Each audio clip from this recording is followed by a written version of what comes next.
তেজগাঁয়ে প্রধানমন্ত্রী কার্যালয়ে প্রথমবারের মতো অফিস করেছেন প্রধানমন্ত্রী তারেক রহমান।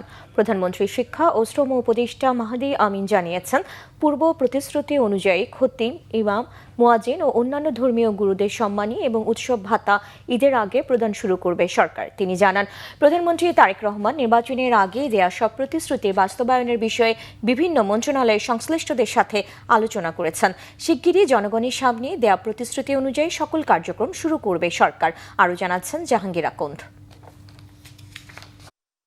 শনিবার সকাল 10টার দিকে প্রথমবারের মতো রাজধানীর তেজগাঁওয়ে প্রধানমন্ত্রী কার্যালয়ে আসেন নতুন প্রধানমন্ত্রী তারেক রহমান। এ সময় কার্যালয়ের কর্মকর্তারা প্রধানমন্ত্রী তারেক রহমানকে স্বাগত জানান।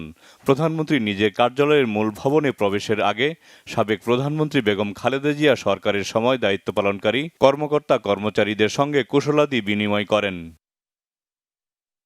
কার্যালয় চত্বরে প্রধানমন্ত্রী একটি স্বর্ণচাপা ফুলের চারাও রোপণ করেন। এ সময় প্রধানমন্ত্রীর প্রতিরক্ষা উপদেষ্টা অবসরপ্রাপ্ত brigadier general doctor AKM Shamsul Islam সহ অন্যান্য কর্মকর্তারা উপস্থিত ছিলেন। প্রধানমন্ত্রী তারেক রহমান মহান শহীদ দিবস ও আন্তর্জাতিক মাতৃভাষা দিবস উপলক্ষে একটি নতুন ডাকটিকিটও উন্মোচন করেন। পরে ধর্মীয় ও সামাজিক সম্প্রীতি সুদৃঢ়করণ নিয়ে এক সভায় যোগ দেন প্রধানমন্ত্রী তারেক রহমান। প্রধানমন্ত্রীর সভাপতিত্বে অনুষ্ঠিত সভায় মন্ত্রী, প্রতিমন্ত্রী ও সংশ্লিষ্ট ঊর্ধ্বতন কর্মকর্তারা উপস্থিত ছিলেন। বিকেলে প্রধানমন্ত্রী কার্যালয়ের 4 নম্বর গেটের সামনে সাংবাদিকদের সাথে কথা বলেন প্রধানমন্ত্রীর শিক্ষা ও শ্রম উপদেষ্টা মাহদি আমিন ও প্রধানমন্ত্রীর প্রেস সচিব ডক্টর সালেহ শিবলি। আজকে মাননীয় প্রধানমন্ত্রী জনাব তারেক রহমানের ৩য় কর্মদিবস ছিল। উনি অফিস শুরু করেছিলেন, প্রথম অফিস শুরু করেছিলেন সচিবালয়ে। আজকে প্রথমবারের মতো উনি তেজগাঁও প্রধানমন্ত্রীর কার্যালয়ে অফিস করেছেন। আজকে ছিল আসলে কর্মদিবস হিসাবে তিনি কাজ করলেও আজকে কিন্তু ছুটির দিন ছিল। এই দিবসেও তিনি কাজ করেছেন। তিনি দেশের একজন সাধারণ নাগরিকের মতন করেই ভিআইপি বলতে আমরা যে জিনিসটা দেখতাম আগে, সেখান থেকে সম্পূর্ণ ভেঙে এসে এখানে ঢুকার আগে ট্রাফিক সিগন্যালও ছিলেন, দীর্ঘক্ষণ সেখানে অপেক্ষা করেছেন, অফিসে ঢুকার আগে একটি বৃক্ষরোপণ করেছেন এবং এই প্রধানমন্ত্রী কার্যালয়ের যারা কর্মচারী কর্মকর্তা রয়েছেন, যাদের অনেকেই ওনার মা এবং সাবেক প্রধানমন্ত্রী দেশনেত্রী বেগম খালেদা জিয়ার সাথে কাজ করেছিলেন এই কার্যালয়ে, ওনাদের সাথে কুশল বিনিময় করেছেন, নাম ধরে আলাপ আলোচনা করেছেন। উপদেষ্টা মাহদি আমিন জানান, খতিব, ইমাম, মুয়াজ্জিন ও অন্যান্য ধর্মীয় গুরুদের সম্মানী এবং উৎসব ভাতা দেবে সরকার।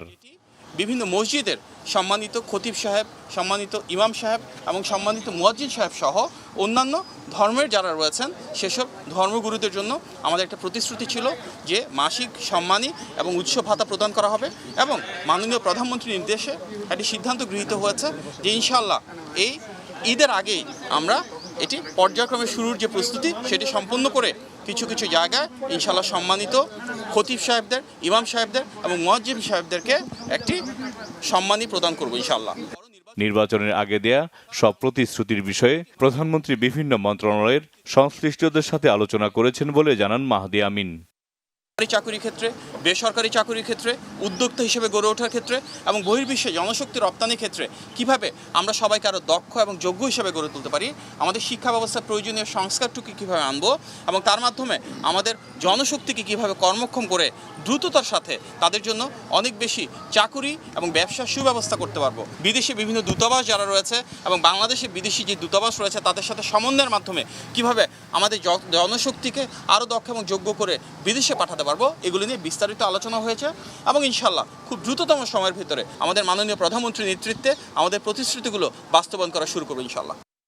এদিকে প্রধানমন্ত্রী তারেক রহমানের সাথে সৌজন্য সাক্ষাৎ করেছেন বিমান বাহিনী প্রধান air chief marshal Hasan Mahmud Khan এবং নৌবাহিনী প্রধান অ্যাডমিরাল এম নাজমুল হাসান। জাহাঙ্গীর আকন্দ, বাংলাভিশন, ঢাকা।